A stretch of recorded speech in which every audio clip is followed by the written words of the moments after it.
수수진 에리카 팍의 각자의 사전.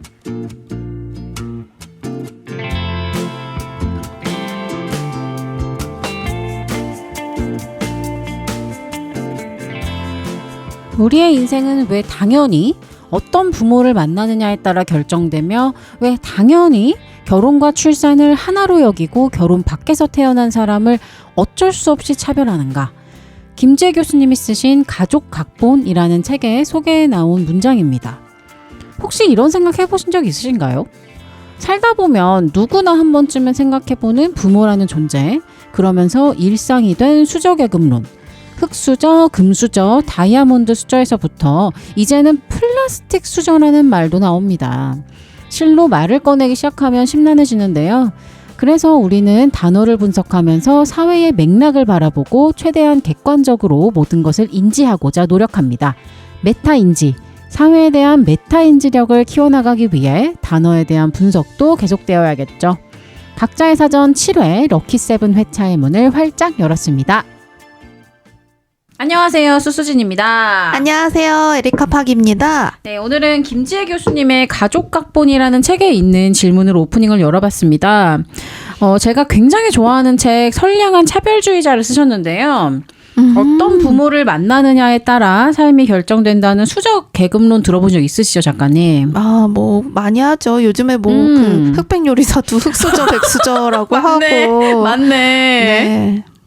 근데요, 이 수저계급론이 미국에서 시작된 거 알고 계셨어요? 맞아요. 그 실버 스푼 이런 걸로 들은 것 같습니다. 그렇죠, 실버 스푼. 원래는 뭐 금수저, 은수저에서 맞아요. 시작됐다. 은수저, 맞아요. 거기 그 서양권에서는 그 은수저가 약간 부의 그런 상징이어서 실버 스푼 아날로지라고도 부른다고 하는데, 확실히 이런 좀 자본주의의 시작이 미국이었다 보니까 이제 그런 데서 많은 용어가 이렇게 들어오는 것 같아요. 근데 우리나라에서 수저계급론이라는 이름으로 뭔가 더욱더 체계적인 형식을 갖춰서 인터넷 유행어로 번지기 시작했다고 하더라고요. 혹시 작가님은 이런 수저계급론에 비춰봤을 때 어떤 수저를 물고 태어났었어요? 천주교 금수저인 건 내가 알고 있어. 우리 방송에서 한번 얘기해줘가지고. 저 천주교 금수저는 확실합니다. 멋있어. 엄마 아빠의 기도발을 흥청망청 쓰고 사는. 얼마나 좋아. 그러니까 뭐 그런 거죠. 이제 천주교에선 네포 베이비라고 해도 돼. 천주교상의 네포 베이비. 천주교 네포 베이비라고 할 수 있을 것 같습니다. 네. 근데 이제 뭐 진짜 경제적인 이런 측면에서는 글쎄요. 저는 한 도자기 수저라고 할 수 있을 것 같아요. 뭐야 무슨 의미예요? 흑수저를 이제 구우면 도자기가 되잖아요. 뭐야. 그래서 내가 이제 아직 구워지진 못했어요. 굽고 있는 도자기야? 구워볼 참이에요. 너무 멋있다. 네, 그렇습니다. 그래서 우리 선생님은 어떤 수저이신 것 같아요? 저는 이 수저계급론에 되게 내 삶을 비춰보고 싶진 않아. 그래서 그냥. 근데 나한테 왜 물어봤어요? 그러니까 난 왜 그랬을까? 왜냐면 작가님의 그 답변이 분명히 신선할 거라 생각했거든. 도자기 수저 정말 멋있었어요. 근데 저는 그냥 진짜 경제적인 어떤 그런 측면에서 봤을 때는 뭐 일정 수저에 내가 들어갈 수 있겠지. 왜냐면 이거 수치화한 거니까. 근데 그냥 내가 정말 금자식이 되자. 다이아몬드 자식이 되자. 뭐 이런 생각으로 열심히 하고 있긴 합니다. 수저보다도. 네. 그래서 부모님께 뭐 좀 이거 K-유교걸인지는 모르겠지만 그냥 내가 사랑하는 사람들이니까 부모님한테 다이아몬드 잘하자. 수저 물려드리자. 그러니까 수저를 물려드리는 거 너무 이상하다. 뭐 반지라도 끼워드리자. 네, 요런 느낌으로 가면 되겠네. 한술 떠드리자. 내가 한술 떠드리자. 요런 마음입니다, 저는. 네. 그래서 우리 요거 수저계급론 이야기를 좀 이제 이야기로 오프닝을 좀 열어봤는데 오늘의 단어와 좀 관련이 있다 이렇게 생각을 했습니다. 어떤 단어이죠? 오늘의 단어는 결혼과 가족입니다. 좀 어려운 단어라고 생각은 했는데 이제 결혼이라는 단어로만 해볼까? 이제 이렇게 처음에는 접근을 했다가 계속 제가 이 단어의 뭐 정의니 뭐 리서치니 이런 걸 계속 하면서 결국엔 이게 가족이랑 연관이 그쵸. 되기 때문에 이 두 가지를 함께 이야기하지 않으면 안 되겠다 싶어서 두 개를 가지고 왔어요. 그래서 결혼과 가족에 대해서 오늘 이야기 나눠보겠습니다. 단어의 정의부터 좀 시작을 해볼까요? 네. 네. 표준 국어대사전의 정의부터 우리 시작할 텐데, 결혼은 명사로 남녀가 정식으로 부부관계를 맺음. 네. 뭐 우리 다 알고 있는 정의이고요. 네. 네, 가족을 찾아보면은 주로 부부를 중심으로 한 친족 관계에 있는 사람들의 집단 또는 그 구성원, 혼인, 혈연, 입양 등으로 이루어진다. 이렇게 쓰여 있더라고요. 근데 이 사전적 의미도 네. 결혼해서 남녀가 정식으로 부부관계를 맺음 이것도 네. 요즘 많이 다른 무브먼트가 있잖아요. 그렇습니다. 이제 남녀가 아니어도 되는 맞습니다. 남남, 뭐 여녀 이 그 공식으로 남녀가 정식으로 한다. 요게 많이 요즘 깨지고 있는 것 같고 맞습니다. 또 가족의 정의를 봐도 네. 부부를 중심으로 한 혼인, 혈연 뭐 이런 게 지금 뭐 많은 분들이 이런 식으로 가족을 꾸리고 있기는 하지만 또 다른 가족의 형태들도 많아지고 있는 것 같습니다. 네, 맞아요. 다만 이제 표준 국어대사전의 정의를 보고 이제 놀랐던 것은 이제 그러한 사회의 흐름이나 그런 무브먼트가 이제 아예 반영이 되지는 않았다. 이렇게 생각하긴 했어요. 좀 아쉬운 부분이네요. 그렇습니다. 그래서 지난번에 사랑편 우리가 다뤘을 때도 느꼈었는데 그때 이성간 느끼는 감정이라고 되어 있었거든요. 그때도 우리가 뭐 이런 식으로 정정을 좀 했던 것 같아요. 맞아요, 요즘 맞아요. 사회적 분위기는 이성보다는 뭐 동성일 수도 있고 이런 얘기를 했던 것 다양한 같습니다. 관계가 있기 때문에 맞아요. 인간관계를 너무 납작하게 보는 그런 시선이라는 생각은 했었습니다. 네. 예. 그리고 뭐 그래도 이제 가족 같은 경우는 좀 느슨한 정의가 비교적 되어 있다고 생각은 했습니다.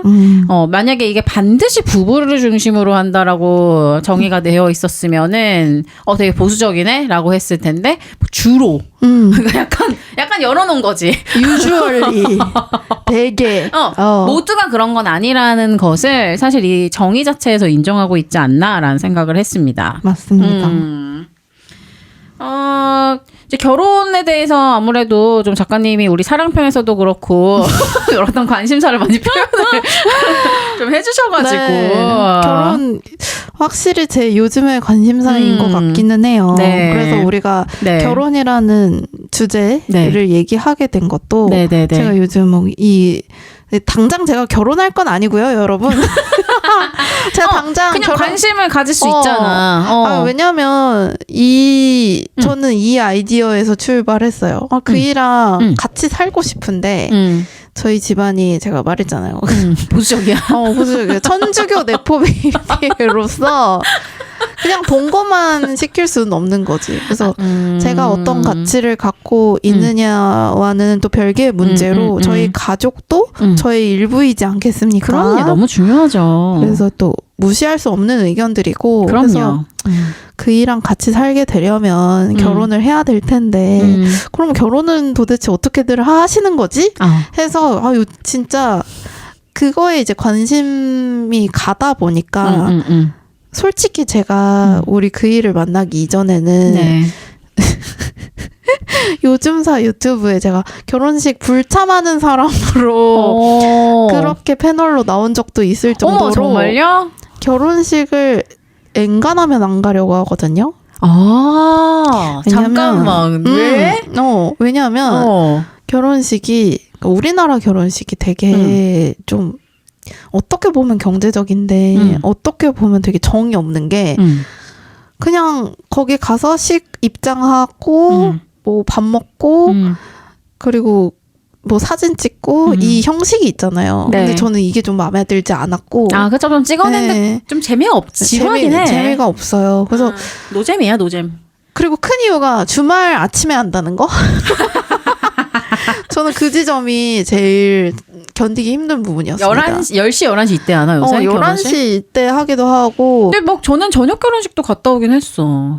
그렇죠. 있긴 한데 또 대체로 이제 점심시간에 보통 하기 때문에 10시 이때 하는 것 같아요, 네. 많이들. 저는 그거를 이제 좀 참을 수가 없어요. 왜 내 소중한 시간을. 그러니까 제가 그래서 결혼식을 가는 몇 가지 원칙이 있었어요. 네. 진짜 러브스토리를 알아야 간다. 이 두 분이 어떻게 만나는지 듣고 내가 간다. 아니면은 이게 진짜 축하하는 마음이 안 생기더라고요. 이게 축하를 진짜 해야 되는데 아침에 그렇게 가면은 막 또 이쁘게 하고 가야 되잖아. 막 수생이처럼 하고 가면 안 되잖아요. 신경 써서 가야지. 스웨트셔츠 뭐 이런 거 입고 가면 안 되잖아. 되지. 그러니까 뭐 거기에 들이는 노력도 그렇고 아침인 것도 짜증나고 뭐 그렇게 내가 뭐 근데 보통 이제 진심으로 축하하는 결혼식은 당연히 가죠. 그렇죠. 그러니까는 그렇지 않은 결혼식은 참석을 안 했다는 거죠. 그렇지. 네. 돈만 보내거나 그렇죠. 여차저차 다른 이유들로 많이 피해갔습니다. 그랬던 에리카 파기. 그랬던 에리카 파기 진짜 이제 결혼 생각이 드니 좀 미안하기도 하고 그간에 안 갔던 근데 근데 나는 뭐 추기는 했거든요. 뭐 돈은 보냈습니다. 원래 결혼식 준비하는 과정에서 삶의 어떤 한 챕터가 마무리되고 새로운 챕터가 열린다고 하잖아요. 그러니까요. 인간관계 면에서. 그래서 이 결혼식이라는 거에 그 정도로 제가 약간 시니컬했다면 이제 내가 결혼해야 된다고 하니 다들 어떻게들 결혼을 했는지 정말 대견들 하시더라고요. 완전히 다른 시각으로 보이는구나. 너무 대견들 하시더라고. 어떻게 이걸 다 했지? 뭐 드레스며 뭐 식장이며 뭐 부모님들한테 뭐 한복도 해야 되고 그래서 나 이런 어떤 해야 되는 것들을 또 이제 보다 보니까 결혼식 왜 이렇게 어려워진 거야? 왜 이렇게 해야 되는 게 많은 거야? 뭐 부모님 인사만 시키려도 뭐 소고기도 해야 돼, 꽃도 해야 돼. 도대체 이런 건 누가 만든 거야? 이 생각이 들어서 제가 그렇구나. 그 전에 우리 또 녹음하려고 한 차례 만났을 때가 뭐 말레이시아 갔다 와서 만났을 거잖아요. 그럼요. 네. 그래서 말레이시아 갔다 오고 뭐 이제 어떻게 되는 거냐 많이들 물어보셨어요. 그리고 사실은. 사랑편 이후에 많이들 물어봤을 것 같아요. 그래, 맞아. 팟캐스트에서. 이제 그럼 어떻게 되는 거냐. 그치. 그러니까 참 마음들이 급하셔. 마음들이 급하셔서 이제 네. 어떻게 되는지를 되게 궁금해하시고 당연히 이제 결혼의 문을 열어주시길 바라시는 것 같아요. 그치. 근데 당사자 입장으로서는 부담스러운 뭐 하늘에서 뚝 떨어지는 것도 아니고 맞아요. 그래서 정말 한편으로는 그래서 결혼식을 치러내시고 같이 사시는 분들이 너무 대단하게 느껴지는 부분입니다. 네. 작가님이 그 결혼식이나 이런 결혼 문화에 대한 관심이 부쩍 많아지셔가지고 이제 저도 덩달아 같이 많이 찾아봤는데 네. 확실히 요즘의 결혼 트렌드라는 게 있어요. 되게 명확하게 있고, 그리고 그게 생각보다 굉장히 상품화되었다라는 것을. 맞아요. 물론, 저도 당연히 알고 있지. 그걸 모를 순 없지. 근데 이렇게까지 디테일하게 이 사실을 알게 된 거는 이 팟캐스트를 준비하면서였어요. 어떤 것들을 알게 되셨나요? 일단, 논문 하나를 찾아봤는데. 논문까지. 네. 사실 이게 논문을 찾아보게 된 계기가 이제 다양한 유튜브 채널에서 결혼에 대한 그리고 결혼 시장에 대한 이야기들을 하도 많이 하길래 그러면 이거를 어떻게 좀 학문적으로 혹은 데이터로 풀어낸 게 있나 하고 궁금해갖고 찾아봤을 때 논문이 있더라고. 2013년에 결혼 시장에서의 가치 교환이라는 연세대에서 나온 논문이 있어. 가치 교환이라니. 근데 이게 엄청 실제로 김용학 윤호영 님 두 분이 쓰신 논문이거든요. 쓰신 분들 이름 성함이신 거죠? 네네네. 근데 이거 인류학이랑 되게 관계가 있어요. 그러면요. 사회학에서. 그럼요. 네. 근데 결혼 정보 회사의 자료들이 얼마나 많겠어요? 많죠. 그래서 그 데이터들을 모아서 분석한 논문이에요. 엄청 긴데 저는 다 읽어보지는 못했고 당연히. 네. 진짜 약간 상품이더라고요. 사람이 아니라 이게 상품으로서의 등가 교환으로 이루어지는 일단 그런 제목 계약. 자체가 가치 교환입니다. 네. 결혼을 통해서 가족으로 하나가 되는 게 아니라 여자가 아니면 뭐 남자가 어떤 A, B라고 할게요. 파트너 네네네네. A, B의 결혼이라고 했을 때 네. A가 너 이만큼 해올 수 있어? 그럼 B가 그럼 난 이걸 할게. 라는 어떤 이 가치 교환이라는 거잖아요. 네네네. 그러니까 그런 이 제목부터가 좀 씁쓸하기는 합니다. 네, 그리고 네. 정말 우리 지금 현재 이제 대한민국 사회의 결혼 문화를 반영하고 있는 것 중에 하나라고 생각을 한 거죠. 어떻게 보면은 연구 대상 자체가 지금 결혼이 됐다라는 거잖아요. 이 인구학에서의 연구 대상이 그 결혼정보회사의 데이터라는 것이 좀 의미가 있다고 생각을 했어요. 그래서 이 논문에서 봤을 때는 여성은 남성의 높은 되게 뻔하긴 해. 여성은 남성의 높은 소득을 선호하고 남성은 여성의 예쁜 외모를 선호하였다. 그런데 실제 결혼 사례들을 보면 남성은 자신의 외모 등급보다 낮은 외모 등급을 받은 여성과 결혼하는 반면 여성은 자신보다 소득이 많은 남성과 결혼하여 선호 달성의 비대칭성이 나타났다. 라고 하는데 중요한 맞아요. 것은 근데 내가 이걸 보면서 무슨 생각을 했냐면 실제로 요즘 대한민국 길거리를 걸어다니다 보면 예쁜 여자분들이 정말 많거든. 많죠. 외모 상향 평준화가 엄청나다. 여성의 외모 상향 평준화는 되게 높은데 비해 남성의 소득 수준에 그걸 따라가지 못했을 수도 있겠다 뭐 이런 생각도 들었고 또 이게 2013년 논문이지 않습니까? 그래서 네. 또 이때 이게 또 거의 10년 전이니까 결혼정보회사의 자료를 토대로 하고 있기 때문에 그럼 그 범례가 약간 이미 결혼을 하고 싶은 사람들을 기준으로 했을 거란 말이죠. 네. 근데 요즘은 또 그러니까 결혼이 되게 꼭 해야 되는 게 아닌 시점이 됐다. 는 생각이 들어가지고 그렇죠. 그래서 진짜 불편하게 살 바에야 차라리 혼자 산다라는 생각이 더 2013년보다는 지금이 더 만연해진 사회잖아요. 그럼요. 지금은 이거를 결혼이 필수라는 것 자체가 아예 이 논의에서는 시작되지 않는 것 같아요. 전제가 아니고. 맞아. 그래서 요즘은 그래서 더 이제 결혼이 필수가 아니기 때문에 더 결혼하기 어려워진 면이 있다. 더 결혼을 하고 싶은 사람들도 결혼을 하고 싶은 사람들도 이제 더 그렇다는 거예요. 그거는 되게 근데 좀 심각한 거 아닐까? 왜냐면 결혼은 선택의 문제야라고 이야기한 사람들이야말로 상관없는 건데 지금 작가님은 결혼을 생각하고 지금 접근하고 있는데 이게 너무 어려워라고 하면 그거는 진짜 문제가 있는 거 아닐까? 그치.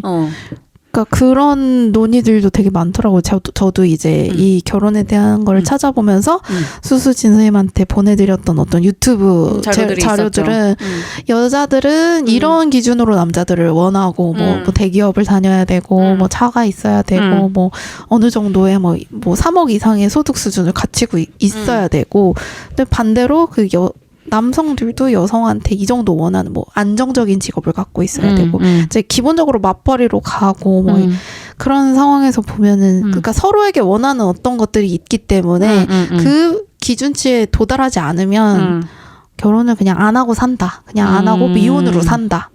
이런 또 자료가 있더라고요. 그래서 네, 전반적인 어떤 사회의 분위기는 그럴 수 있을 것 같습니다. 네. 그렇다면 사실 어떻게 보면 결혼 제도 자체가 이제 바뀌어야 되지 않을까라는 생각도 했어요.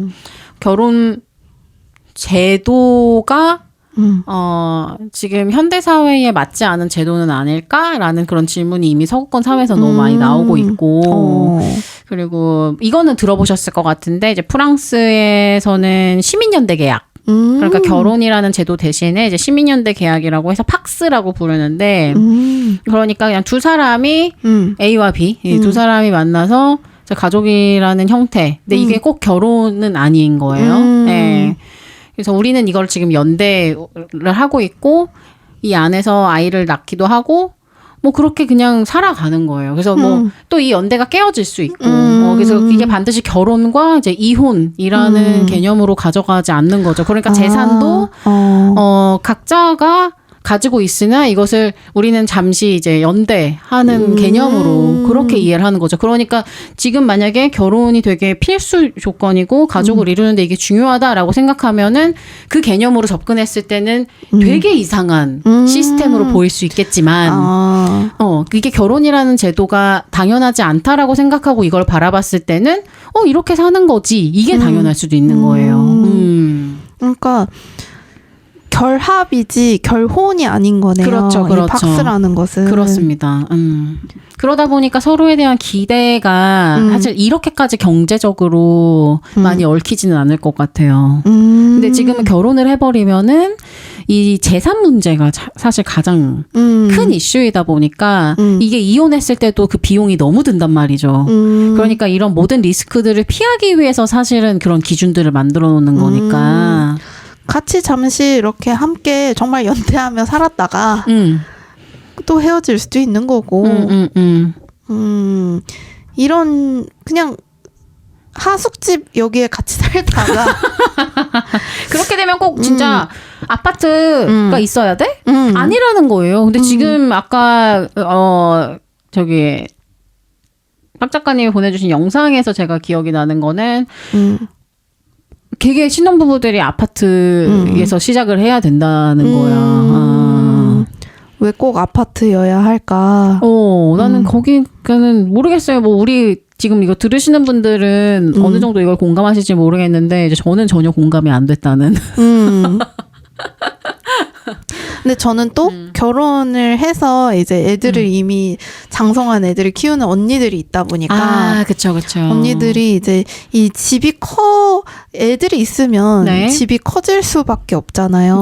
커져야만 하고 애들의 인권을 위해서도 각자의 공간이 있어야 된단 말이죠. 근데 그게 이제 공간으로서의 어떤 권리가 확보가 되어야 되기 때문에 그게 채워지지 않으면 또 애들이 우울감에 올 수도 있고 친구들과 또 이제 예민한 사춘기 시기에는 얘는 방이 있는데 나는 없고 뭐 그럼 비교를 할 수밖에 없네. 비교가 할 수밖에 없는 나이죠. 그럼요. 그래서 요즘은 뭐 어디 살고 이런 것들이 애들 사이에서도 견주고 하다 보니까 무시할 수 없는 부분인 거죠. 그렇죠. 그래서 이제 집을 처음부터 또 아파트가 주는 어떤 관리의 효과도 있지 않겠습니까? 뭐 빌라나 다른 주택 형태보다도 그 뭐 다 해주고 이렇게 하는 어떤 관리의 측면에 있어서도 빌라보다 아파트가 나은 부분이 있고 뭐 그러니까 당연히 주거의 어떤 편의 측면에서는 좋은 데를 고르는 게 우리가 선택권이 아파트랑 빌라랑 갈 수 있어요. 둘 다 갈 수 있어. 그럼 당연히 아파트 가지. 같은 돈으로 뭐 빌라를 가겠어요? 그렇잖아요. 이게 결혼이 선택이 되었기 때문에 지금 아파트, 빌라 뭐 이런 얘기가 나오는 게 아닐까 싶어요. 이게 선택의 영역이라서. 그래. 그래서 이제 미리 결혼한 언니들은 이렇게 조언을 해줄 수 있는 거죠. 우리가 살아보니 그러니까 작게 시작해서 이렇게 커가는 것도 맞지만 그러니까 요즘은 또 저성장 시대고 개천에서 용나는 시대가 아니기 때문에 이게 뭐 이렇게 가파르게 그러니까 어떤 부부가 둘이 노력해서 가파르게 성장할 수 없는 시기란 말이죠. 그러니까 이미 갖춰져 있는 아파트에서 시작해야 덜 우울하지 않겠느냐. 이게 진짜 현실적으로 그러니까 그런 시기를 살아본 언니들은 이렇게 조언해준다 이거죠. 그러니까 아파트 이게 왜 무슨 소용이냐라고 하더라도 살아보면 아파트 사는 게 좋고 아파트로 시작하지 않으면 나중에 너무 힘들기 때문에 그래서 시작은 아파트로 해야 된다라고 이제 선배 언니들이 한다는 거지. 얘기를 한다는 거지. 네. 그런 또 현실적인 이야기를 들어보면은 맞아요. 이게 완전히 막 부정할 수도 없고 틀렸다고 맞아. 말할 수는 없는 것 같아요. 그리고 뭐 그렇다고 해서 억지로 막 그거 틀렸어 이러면서 내가 다른 어떤 대체를 주장할 수는 없는 거잖아. 경험해보지도 않은 사람이. 어떻게 보면 다른 의미에서의 이상한 우월감일 수도 있겠다 생각이 드네요. 네.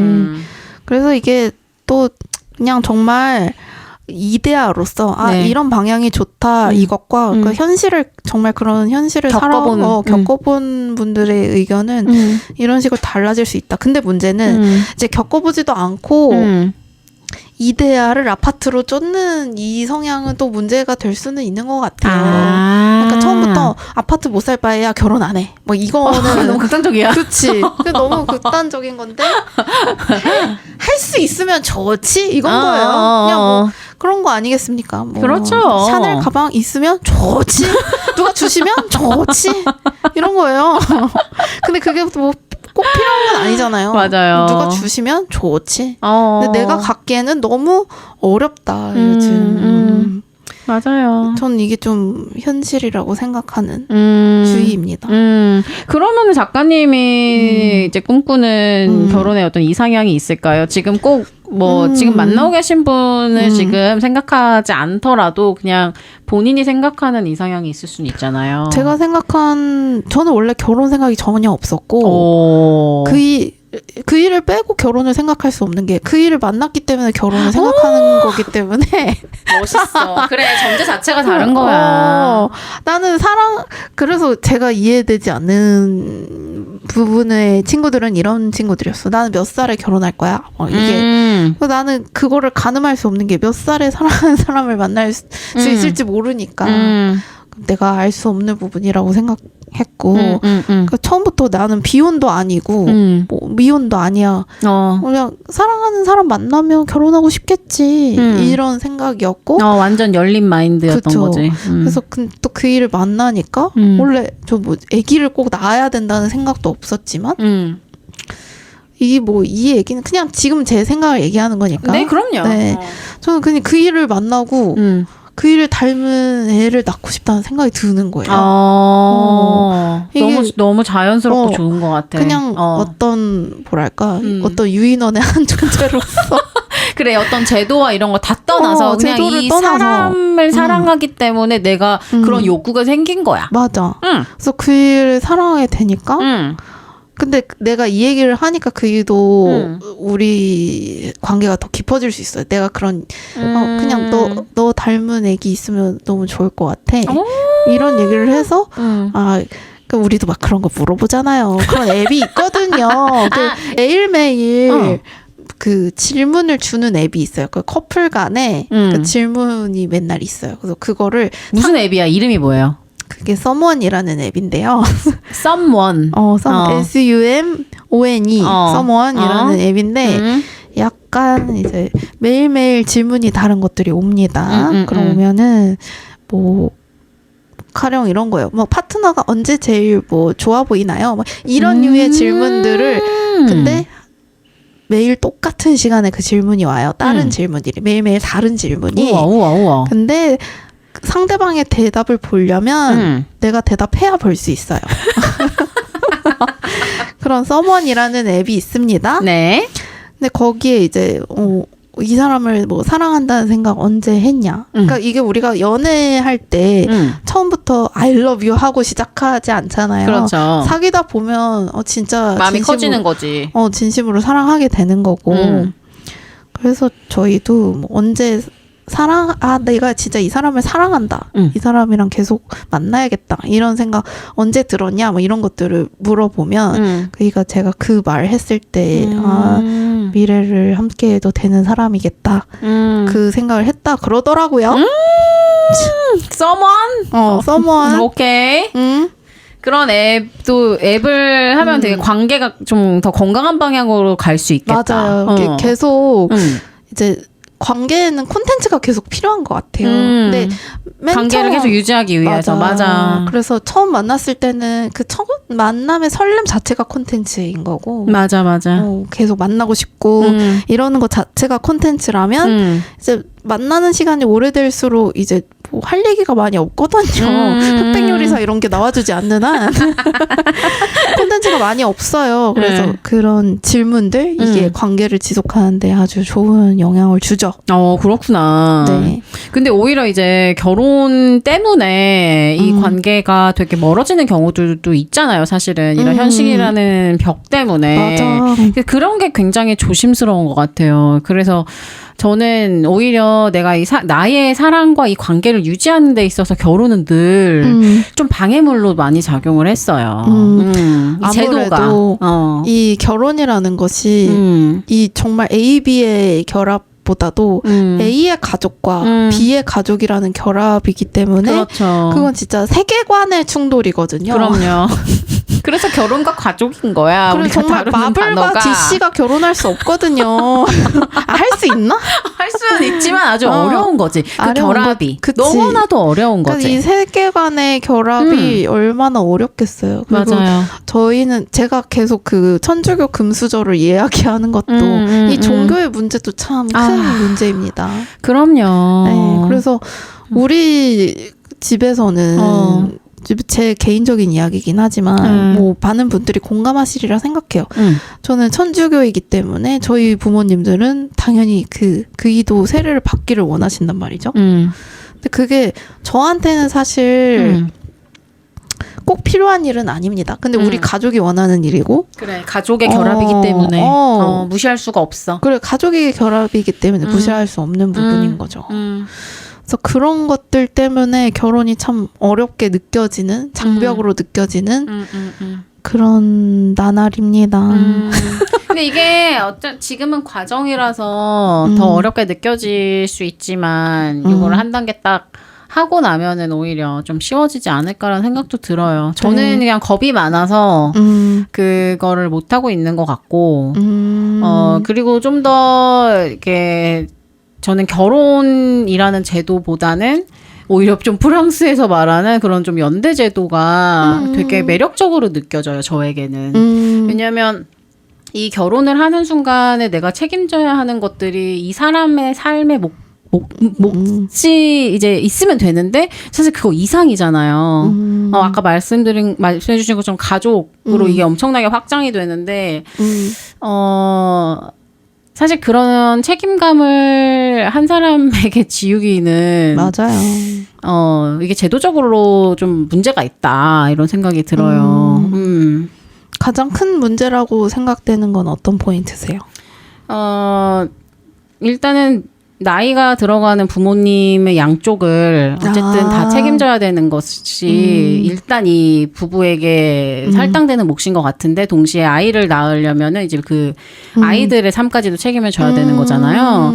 근데 어떤 한 면이라도 이게 제도적으로 지원이 되거나 이 돌봄의 시스템이 어느 정도 사회적으로 뒷받침이 되어준다면 이 부부가 가족을 이룰 때에 그 정도의 부담은 없을 거라고 생각을 해요. 맞아요. 근데 이게 연대로 가면은 사실 그 정도의 책임감은 없을 수도 있다고 봐. 그냥 친구네 부모님 정도 느낌인 거죠. 네, 근데 결혼은 가족의 결연이기 때문에 이게 두 가지가 같이 가기 때문에 힘든 거예요. 저 집에 며느리로 들어간다, 저 집에 사위로 들어간다. 이런 게 되게 부담인 거죠. 그럼요. 그러면서 이제 재정적인 부분이 가장 경제적인 부분이 이제 그때부터 거의 막 전쟁인 거지. 돈 문제로도 막 가족들끼리 마음이 상하기도 하고 그러니까 뭐 부모 자식 간의 수저계급론 같은 말이 나오고. 그러네.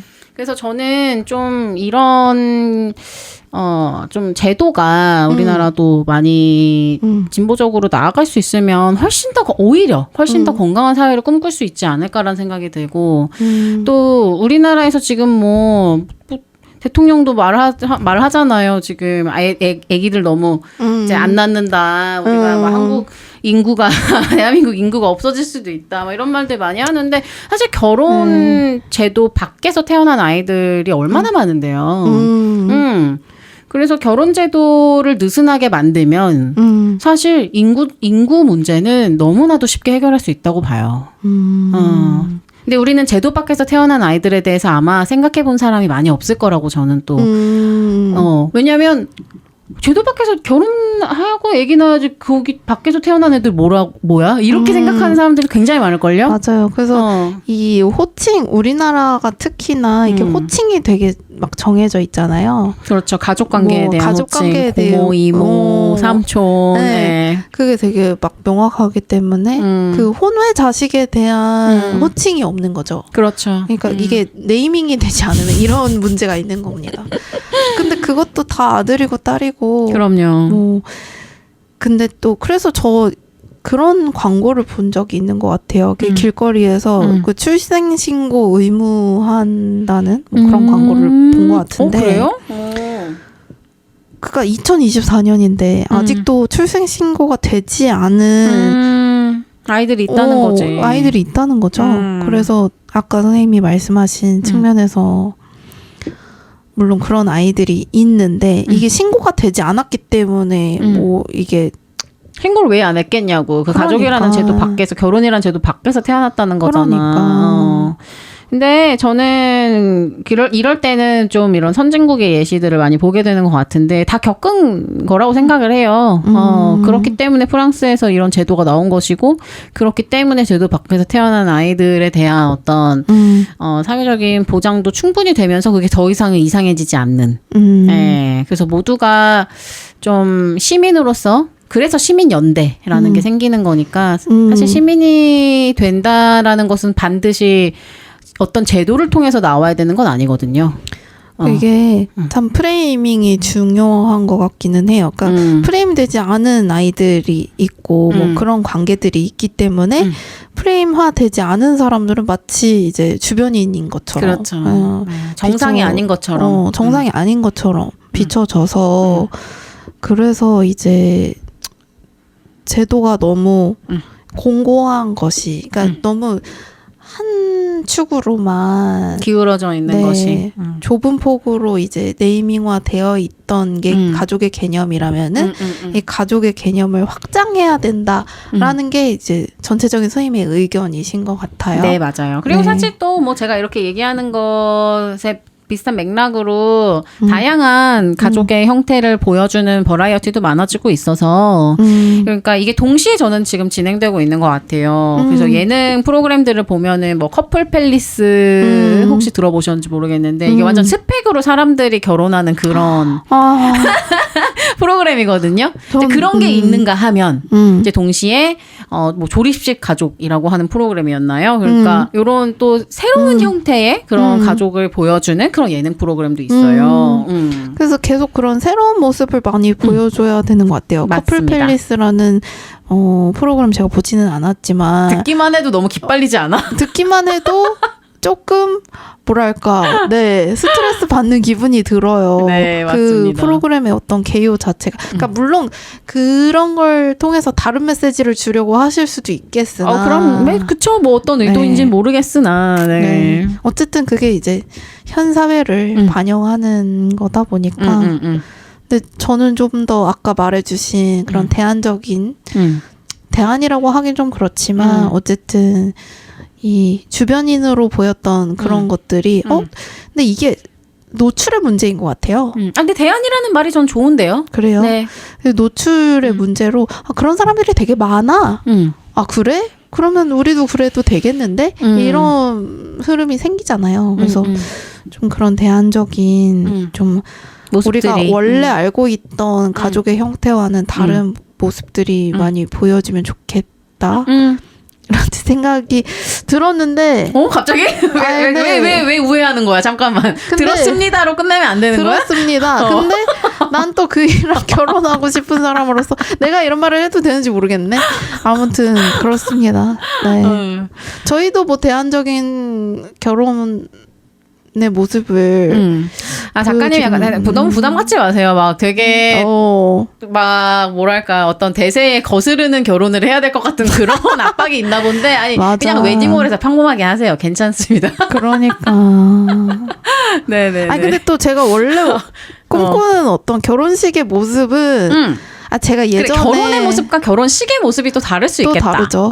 그럼 결혼식의 모습으로 한번 말씀해 주시겠어요? 그러니까 제가 결혼식을 안 가는 건 재미가 없어서 안 간 거거든요. 네. 그래서 저는 일단 내 하객들한테 이미 민폐라고 생각되는 점이 아니, 그 주말에 시간 내서 와줬다는 게 얼마나 대단한 거예요. 네. 날씨 좋은 날. 네. 그래서 저는 그날만큼은 좀 재밌게 해드리고 싶다라는 욕심이 있어요. 좋은데. 엔터테이닝을 해드려야 된다라는 욕심이 있는데. 남달라. 네. 그래서 뭐 보깅도 좀 하고. 좀 쇼걸처럼 네, 쇼를 좀 보여드리고 싶다. 아 너무 재밌겠는데? 왜냐면 그날 아니면 또 언제 우리가 이렇게 모여보겠어요. 그럼 모이세요 지금. 제가 모이라고 할 때 모이시겠어요? 뭐 결혼 아니면 언제 모이겠어. 그럼. 그래서 모여놓고 이제 끼를 한번 떠는 거지. 너무 좋은데? 그래서 저는 그런 식을 원하는데 천주교 금수저로서 또 그거를 쉽게 성당에서 한번 보깅을 해봐. 난리가 나지. 난리가 나지. 그래서 그 점이 지금 타협이 안 되는 게 제일 큰 문제다. 네. 그래서 요즘 이제 젊은 부부들은 네. 신혼부부들 결혼하시는 분들 뭐 이렇게 따로 공간 빌려가지고 네. 자기들만의 또 결혼식을 하기도 하잖아요. 그래서 가족끼리 빠르게 이제 아싸라게 이제 식을 치르고 피로연에 이제 모시는 것으로. 근데 또 생각해보면은 막 이렇게 결혼식 갔다가 또 오랜만에 만난 친구들이랑 차 마시고 이런 시간도 중요한데 내가 너무 그 하루를 장악하려고 하나? 또 막 이런 생각도 들어서 그냥 빨리 보내드려야 되나? 뭐 그런 생각도 합니다. 아, 다양한 생각을 좀 하고 계시네요. 네. 어떻게 보면 눈치를 보는 거네. 눈치를 되게 봅니다. 그냥 저만의 이데아는 그 이랑도 아직 타협이 된 지점이 아닌데요. 내가 춤을 출 테니 너는 기타를 쳐라. 그이가 또 기타를 좀 치거든요. 그래서 우리를 이제 축하해주러 오신 분들을 위해서 공연을 좀 보여드리자. 너무 괜찮지. 약간 축의금을 좀 약간 진짜 티켓팅 비용처럼 생각해 주셨으면 좋겠다.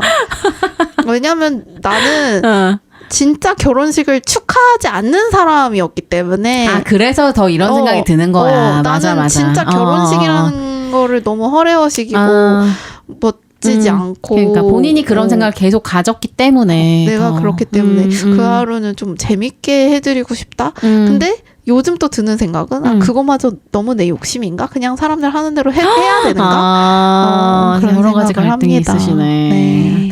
미래가 어떻게 될지는 모르겠지만 어쨌든 귀추를 주목해 주세요. 네. 네, 재밌습니다. 오케이. 그러면은 작가님 혹시 그 지참금 문화에 대해서 좀 이야기해 주실 수 있어요? 제가 이 지참금에 대해서 어떻게 알게 됐는지를 먼저 배경을 좀 설명을 해드려야 될 것 같아요. 네. 그래서 제가 요즘에 이제 친구들 만나면 뭐 당장 결혼할 건 아니지만 이런 말은 꼭 하는 것 같아요. 아까 제가 뭐 얘기했던 것처럼 다들 어떻게 결혼하신 건지 진짜 너무 신기해. 뭐 이런 얘기를 하면은 작가님 근데 내가 이런 얘기를 들었어요 하면서 이제 나도 들은 얘기예요. 근데 영국에 아직 있는 친구인데 그 친구가 영국에서 인도인 친구가 있어요. 그러니까 영국에 사는 인도 사람인 거죠. 근데 그분이 곧 결혼을 하시나 봐. 근데 신부 얼굴을 가서 볼 수 있대. 신부 얼굴을 결혼식에 가서 볼 수 있는 거야. 어머. 그럼 그 전에 안 못 봐? 이게 옛날에 우리 조선시대 결혼하듯이 거기 가야 신부를 처음 볼 수 있는 거래. 어머. 근데 그래서 그러면 너 결혼하면 우리 며칠 못 보겠네 뭐 이런 얘기를 했더니 그러면서 내 프로그램은 일주일이고 또 그 신부 쪽의 프로그램이 일주일이다 해서 2주 동안 결혼식을 하시는 거예요. 와, 대박. 왜냐하면은 거기 인도는 또 이제 친인척이 되게 많은 거죠. 그래서 제가 얘기 들은 친구 말로는 항상 가족들이랑 전화를 하고 있대요. 네. 너는 근데 맨날 똑같은 얘기 뭐 누구랑 하냐 막 이런 얘기 하면은 가족이 한 500명 되시는 거. 뭐야? 그러니까 이렇게 아직도 다른 문화권에서는 이렇게 다른 결혼식 문화와 다른 그래서 그런 의미로 내가 또 결혼이라는 주제 얘기하면 좋겠다라고 얘기를 했던 거예요. 그래서 인도는 결혼을 어떻게 하는지를 찾아보니 그때 이제 지참금 문화라는 게 그런 개념이 있었는데 그래서 제가 한번 소개를 해드리고 싶은 것이 지참금이라는 것은 결혼할 때 주로 여성이 시집을 갈 때 친정에서 가져가는 돈이나 물건을 말한대요. 뭐 우리도 뭐 혼수해가듯이. 근데 전근대 여성은 유산 상속권이 없는 경우가 많았기 때문에 그래서 딸에게 재산을 미리 증여하는 성격. 아, 그렇구나. 으로 지참금을 가져간다 이거죠. 네네네. 그러니까 호적에서 파질 거니까 미리 재산을 준다. 네네네. 이런 개념으로 이제 지참금 나오는데, 문화가 있었던 거구나. 네. 근데 함무라비 법전에서 그 지참금 문화를 찾아볼 수 있을 정도로 유서 깊은 제도라고 합니다. 그래서 요즘은 지참금 문화가 이슬람권과 개발도상국에 남아있다고 해요. 그래서 반대로 이제 남성이 장가를 가면서 여성의 친정에 돈이나 물건을 줄 때는 브라이드 프라이스라고 해서 신부대, 신부값이라고 표현하기도 한다고 해요. 근데 이제 친정의 급에 따라서 또 규모가 천지 차이라고 합니다. 그러니까 여성의 친정이 돈이 많으면 또 많이 보내고 뭐 당연한 거겠죠. 그렇죠, 이거는 그렇죠. 뭐 수저 계급을 떠나서 옛날에도 이랬다. 네네네. 브리저튼 넷플릭스 그래요, 브리저튼에도 맞아. 지참금들 나오잖아. 그래요. 네. 그 지참금 이슈가 되게 크잖아. 그리고 대표적인 가문으로 합스부르크 왕가 뭐 그런 게 있죠. 그래서 지참금이 남편과 아내 중 어느 쪽의 소유가 되는지에 따라 문화권마다 다른데 보통은 부부 공동의 재산으로 본다고 해요. 하지만 이혼한 다음에는 다시 아내가 가져간대. 지참금을. 그렇구나. 그래서 이혼한 여성들이나 남편과 일찍 사별한 아내들은 시집갈 때 받은 지참금으로 생활하기도 한다. 그러니까는 여성의 어떤 생활을 그 기초 생활을 좀 지지해주는 그런 돈인 거네요. 목돈인 거죠. 네. 그래서 인도에서는 아직도 남존여비, 남아선호 사상 뭐 이런 거 비슷한 거죠. 그런 게 있기 때문에 인도에서는 지참금을 신부 집안에서 지불한다. 그러니까 호적에서 미리 파버릴 거니까 준다 이거예요. 그래서 남편 쪽에서 아내의 친정에 몇 번이고 지참금을 요구할 수도 있대요. 근데 이를 악용해서 친정에서 더 이상 그 금액을 감당하지 못하게 되면 그럼 어떻게 되는 거야? 이런 막장 사례도 있는데 아내를 살해한 후 주방에서 타 죽었다고 하고 새로운 아내를 맞이하는 돈 때문에? 막장도 있대요. 어머. 그래. 그러니까 이게 결국에는 참 돈이 무섭다니까. 그러니까. 그래서 인도나 이슬람권 문화권에서는 아직도 이렇게 지참금을 가져가는. 근데 저도 뭐 MZ긴 하지만 뭐 K 유교거래 여성으로서 뭐 그런 거 있잖아요. 여성은 뭐 얼마나 해가야 되고 뭐 남성은 얼마나 해가야 되고 저는 그게 없기를 바라는데 알게 모르게 사회 저변에 깔려있는 그게 어느 정도인지가 참 궁금한 거예요. 그래서 찾다 보니 지참금이라는 개념을 알게 됐는데 요즘은 뭐 한 예전에는 뭐 여자가 2, 3천 해갔다면은 뭐 요즘에는 뭐 5, 6천은 해야 된다더라 막 이런 얘기를 듣긴 했는데 이것도 다 너무 그냥 사회적으로 그냥 그렇게 얘기를 한대요. 네, 사람 바이 사람이고 뭐, 그럼요. 가족 바이 가족이고 커플 바이 커플인 것 같습니다. 그렇죠. 네.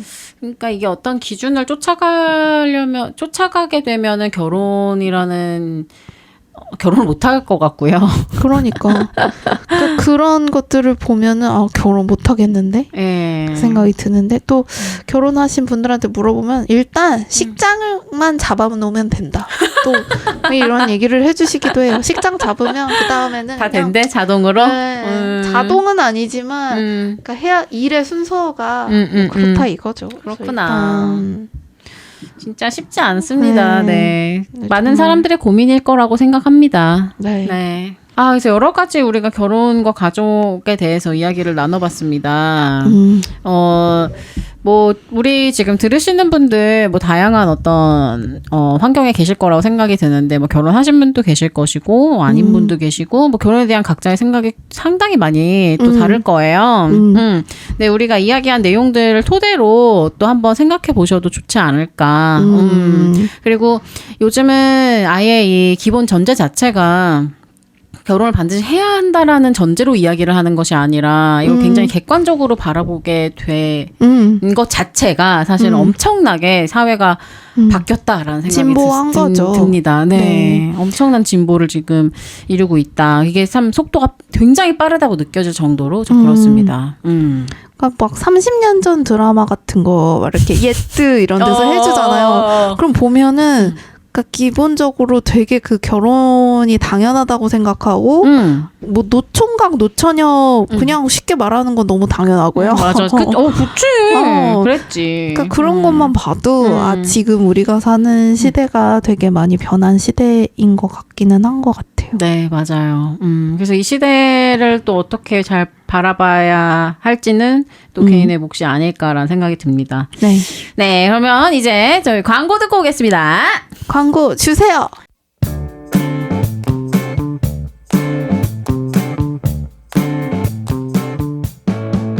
저희 광고 오늘은 조금 여러분 귀 기울여 들어주세요. Listen. Listen. 네. 모윰에서 새로 나온 콜라보 제품 몇 개를 소개해드리려고 하는데요. 먼저 모윰이라는 브랜드부터 좀 소개를 해드리자면 대한민국 대표 유아용품 브랜드입니다. 네. 저 알아요. 아세요? 오, 좋아요. 역시 결혼에 관심이 있어서. 이거를 이렇게 연결을 해주시네요.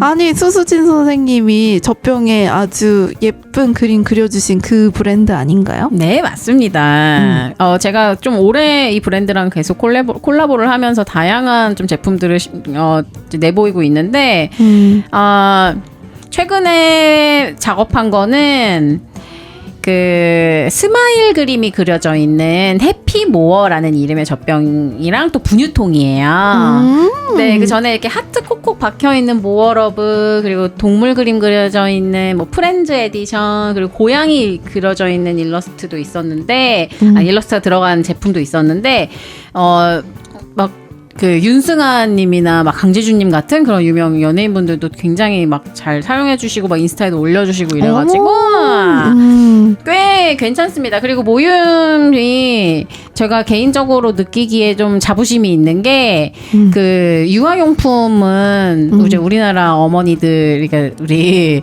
되게 해외 제품을 선호하셨단 말이에요. 특히 일본 제품 엄청 수입해서 썼었거든요. 근데 요새는 오히려 이걸 우리나라 제품을 뭐 일본이나 다른 동남아에서 막 수입해서 가져갈 정도로 굉장히 퀄리티도 많이 좋아졌고 제품의 제품력도 좋으면서 디자인도 좋아져서 좀 전 자부심을 느끼고 있습니다. 네, 그래서 특별히 우리 이 구독자분들 그리고 요 들어주시는 청취자분들 위해서 이벤트를 진행해 보려고 하는데 와, 처음으로 진짜 너무 영광스러운 행보예요. 그래서 이 결혼이라는 단어에 좀 어떻게 좀 끼워 맞춰 보려고 겨우겨우 끼워 맞춰 봅니다. 육아도 아니지만 결혼으로서. 네, 제가 뭐 저도 결혼하지 않았고 또 아이도 없기 때문에 이 유아용품에는 진짜 문외한이었는데 오히려 이 브랜드와 함께 콜라보를 준비하면서 그 육아하시는 분들의 마음을 좀 알게 됐다고 해야 될까요? 좀 더 이해심이 좀 많아진 것 같아요. 너무 잘 됐죠.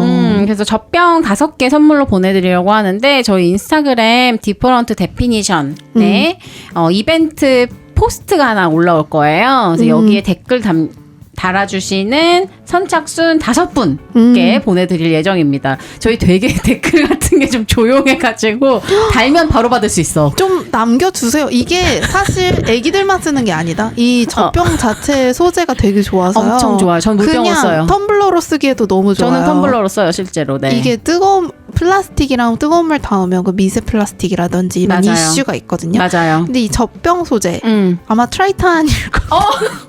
똑똑한데 맞아요. 그런데도 되게 퀄리티가 예쁜 제품이에요. 저는 일부러 젖병 소재인 거를 물병으로 골라 쓸 지경이에요.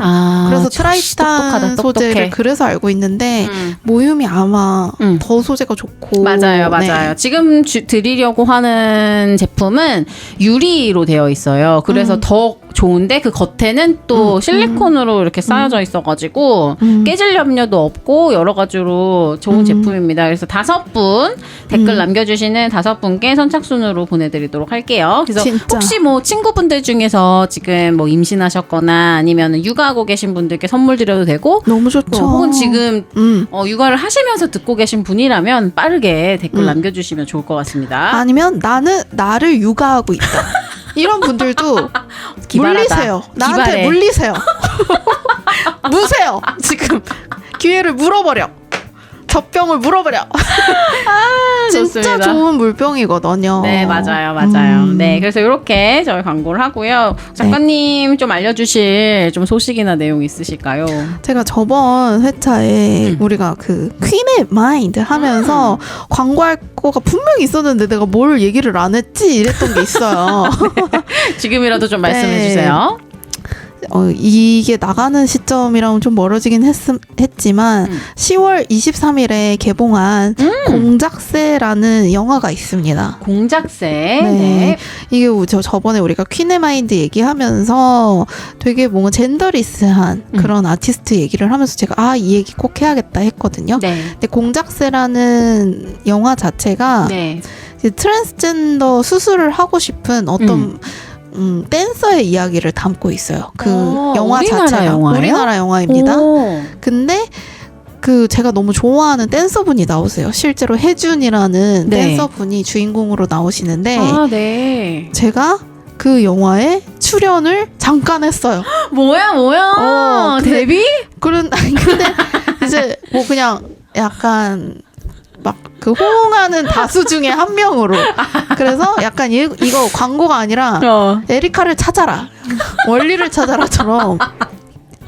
에리카를 찾아라. 공작새를 보시고 에리카를 찾은 분들에게 있다면은 제가 사랑 보내드려. 젖병 물려. 사랑 물려. 그냥 물려버려. 물어버려. 찾아주시면 감사하겠습니다. 네, 10월 23일에 개봉한 네. 영화 공작새. 네. 영화 자체도 네. 되게 상을 많이 받았어요. 영화제 같은 데서. 영화제에서 초청작이었나 네, 보구나. 너무 상을 많이 받고 네. 너무 좋은 작품이고 네. 제가 또 촬영장 환경을 보지 않았겠습니까? 그렇죠. 정말 재밌었어요. 기대된다. 그래서 그 볼거리도 많은 영화라고 확신을 합니다. 너무 좋습니다. 제가 댄스 배틀하는 장면에 이제 관객 같은 걸로 나왔거든요. 관객일 이런 거구나. 그렇습니다. 뭐 대사도 없어요. 근데 혹시라도 저희가 파란 옷을 입고 있는데 찾아주시면 뭐 너무 재밌겠다. 대단하게 또 뭐 사례를 하겠습니다. 좋습니다. 네, 감사하고요. 네. 이제 오늘의 팟캐스트 주제 결혼과 가족으로 이야기 나눠봤습니다. 혹시 즐겁게 들으셨는지 모르겠는데요. 네, 의견은 인스타그램 디퍼런트 데피니션 혹은 저희 채널 통해서 확인하고 있으니까요. 댓글 혹은 DM 여러 가지 의견 남겨주시면 감사할 것 같습니다. 네. 그럼 우리는 다음 단어로 만나요. 안녕.